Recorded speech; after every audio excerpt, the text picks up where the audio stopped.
ಬಡ್ಡಿ ಗಂಟ ಎರಡು ತುಂಬಕ್ಕೆ ಆಗೋದಿಲ್ಲ ಭಾಳ ರೈತರಿಗೆ. ಇವತ್ತು ಹೋಗಿ ನೀವು ಸರ್ವೆ ಮಾಡಿರಿ ಪ್ರತಿಯೊಂದು. ಇವತ್ತು ಕೋಆಪರೇಟಿವ್ ಒಳಗೆ ಏನು ಕೃಷಿ ಪತ್ತಿನ ಬ್ಯಾಂಕ್ಗಳಿರ್ಬೋದು, ಮತ್ತೇನಿರ್ಬೋದು, ಸೊಸೈಟಿಗಳಿರ್ಬೋದು, ಹೋಗಿ ನೀವು ಚೆಕ್ ಮಾಡಿರಿ.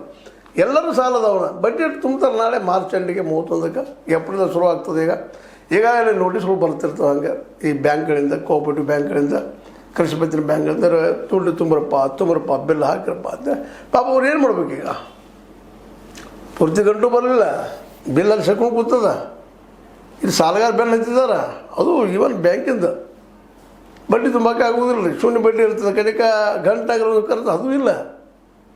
ಶೂನ್ಯ ಬಡ್ಡಿ 40,000 ರೂಪಾಯಿ ಕೊಟ್ಟಿರ್ತಾರೆ. ಇನ್ನುಳಿದ ಸಾಲ 1 ಎಕರೆ ಕಡಿಮೆ ಅಂದರೂ 1 ಲಕ್ಷ ತನಕ ಬರ್ತದೆ ಅನ್ನೋದು. ಯಾಕೆ ಎಲ್ಲ ತುಟ್ಟಿಲ್ಲ ರೀ ಇವತ್ತು.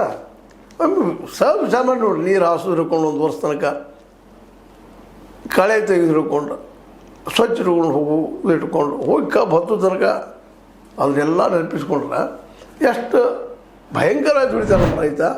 ನೆನಪಿಸ್ಕೊಂಡ್ರೆ ಭಾಳ ಏನಪ್ಪ ಅಂತಂದ್ರೆ ಗಾಬರಿ ಆಗುವಂಥದ್ದು. ಯಾಕೆ ನಮಗೊಂದು 10 ಕಿಲೋ ಅಕ್ಕಿ, 10 ಕಿಲೋ ಜೋಳ 2 ಹಿಡ್ಕೊಂಡು ಬಾಪ ಅಂದ್ರೆ ಜಾಡ್ತೀವಿ. ಟನ್ಗಟ್ಟಲೆ ಕಬ್ಬನ್ನು ಹೇರಬೇಕು ಗಾಡಿ ಮೇಲೆ, ಹೇರಿ ಅದು ಕಟ್ಕೊಳ್ಬೇಕು, ತರಬೇಕು. ತರೋದು ಭಾಳ ಇದು.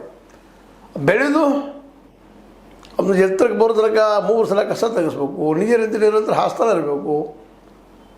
ಈ ಎಲ್ಲ ಹಿನ್ನೆಲೆಯಲ್ಲಿ ವಿಚಾರ ಮಾಡಿದಾಗ ಪಾಪ ನೀರು ಹಾಸೋದಾಯಿತು, ದನಗಳ ಮೇಯಿಸ್ಕೊಳ್ಳೋದಾಯಿತು, ಉಳಿದ ಬೆಳೆ ಬರೋ ಹಂಗಿಲ್ಲ. ಎಲ್ಲರೂ ಬರೀ ಕಬ್ಬು ಆಗಿಬಿಟ್ಟಿರ್ತಾರೆ. ದೊಡ್ಡ ಅಮೌಂಟ್ ಬರ್ತಿದ್ದಪ್ಪ ನಮ್ಗೆ ಅಂತೇಳಿ. ಮತ್ತು ಈಗ ನೋಡಿ ಬಿಲ್ ಹಿಂಗೆ.